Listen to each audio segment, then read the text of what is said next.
We're doing the video right now. Right now I'm speaking to Adrianna and Alan. And we're at what they call the protest, which is a protest against racism, which is at Canada Place. And for a lot of people, and these people are from BC, and they've come, and this is also Alana, she's from Alberta, so they've come out here to try and experience what it's like and how people deal with racism, not just in BC, but overall how Canadians deal with it. Can you tell me what brings you here to this protest at Canada Place? I'm here because I believe we could all be a little bit more loving to one another. I think there needs to be a lot more empathy in the world and caring for each other, and a lot less violence. I think there should be more conversation before we get physical. Yeah, but don't you find that racism also affects not just black or white, but racism affects all different people? What's your whole concept on how racism affects an individual? That's a really tough one to elaborate on, because I think it doesn't help to fight one thing with the same thing, but there's definitely an inequality of who gets more than the other. And Alana, what would your take be on this?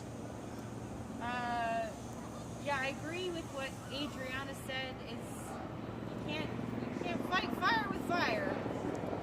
But I think racism probably really affects the individual because it cuts you off from really knowing and understanding a different kind of person, a different background, a different skin color. Really just represents a different culture, I think, and you're just different people. Got a lot different experiences are great. You look really happy. Well, you know what I really appreciate that to me, I look at racism, and this is my catch on racism. See, all races are victim to racism. Yes. It depends on the situation you're in. So people have to remind themselves it's not just the color of your skin or who you are, it's where you come from and how you see and perceive and accept people. And I'll give you a good example. Most people meet an Oriental and say, hey, he must be educated, have lots of money. And if you meet, like, say, your average black person, just say, well, yeah, he's trying, but he's had a lot of social problems. Well, it's how we perceive people. We're not born that way. It's just how we see things. So I hope you guys have a good time at the protest. But tell me why it brought you here to the protest overall. What brought you ladies here? Love. Yeah, exactly what I said in the beginning. To not say anything for me, I need to be more courageous. Yeah. So you feel that your voice needs to be heard?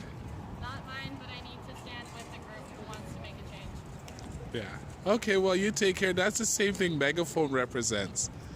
They take the downtown east side, and they represent all the people's voices.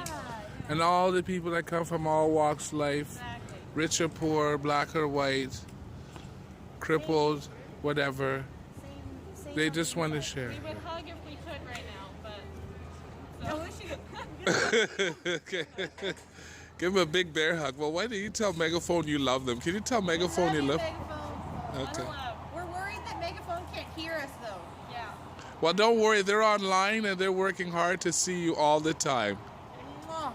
Okay. Yeah.